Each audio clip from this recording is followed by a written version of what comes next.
Welcome to The Silent Voice, a channel where we journey into history's most enigmatic minds and ask the questions no one else dares.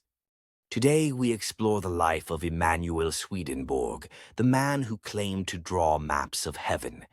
Stockholm, 1709, a city shrouded in the afterglow of the scientific revolution. A young Swedenborg, feverish with curiosity, pored over his sketches by candlelight, gears, pulleys, flying machines that had never lifted from the earth. The son of a bishop, he was destined for theology, yet his passion was raw discovery.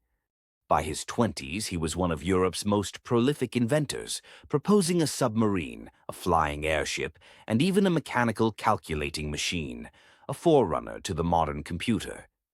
As an engineer for the Swedish Board of Mines, he revolutionized blast furnaces and designed one of the first underwater prototypes.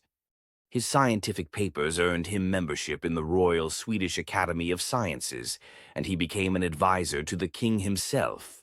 But hidden in his journals was a restless searching.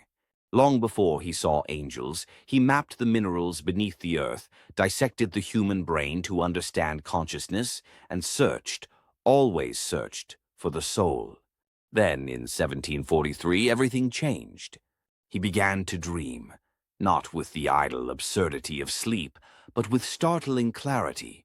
Vivid images of tunnels flooded with light, stairways vanishing into mist, voices whispering ancient truths. He called these his spiritual awakenings. One night in London, he wrote of seeing a great light. The next night, a vision of Christ, instructing him to abandon science and become a servant of the heavenly kingdom.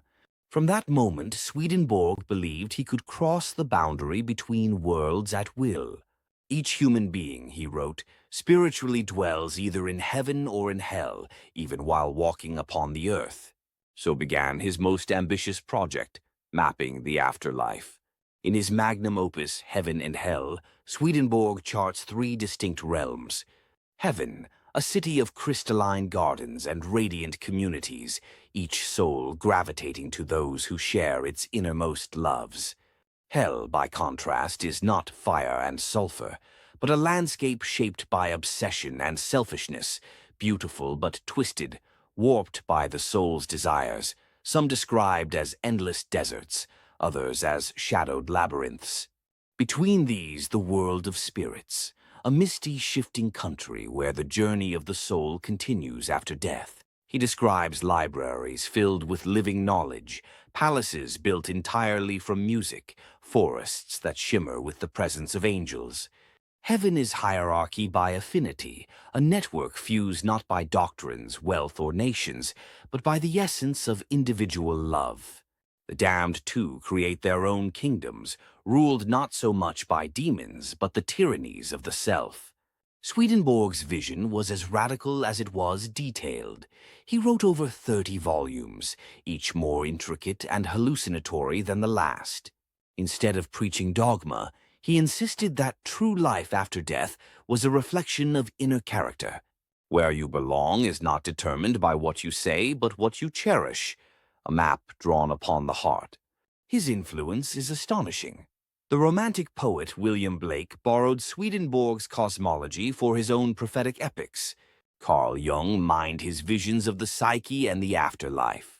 Helen Keller, reading Swedenborg in Braille, called him my spiritual liberator.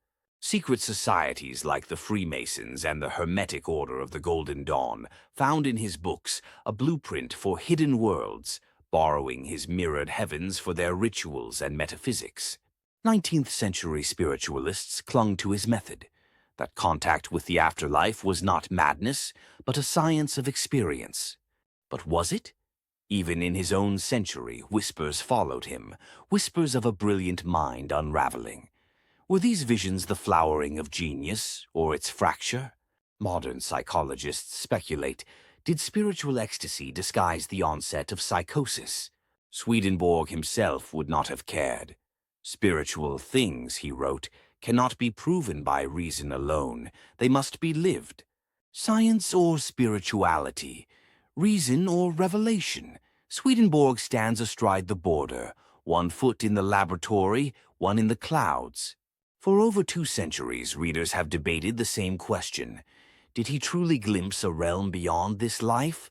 Or was he mapping the hidden contours of the mind itself? The truth, perhaps, lies somewhere in between, a mystery that remains unsolved, shimmering just beyond the boundaries of science and belief. Here on The Silent Voice, we ask only that you listen to the silence between facts and faith, between the measurable and the miraculous. Until next time, keep questioning, keep seeking whatever lies beyond the veil.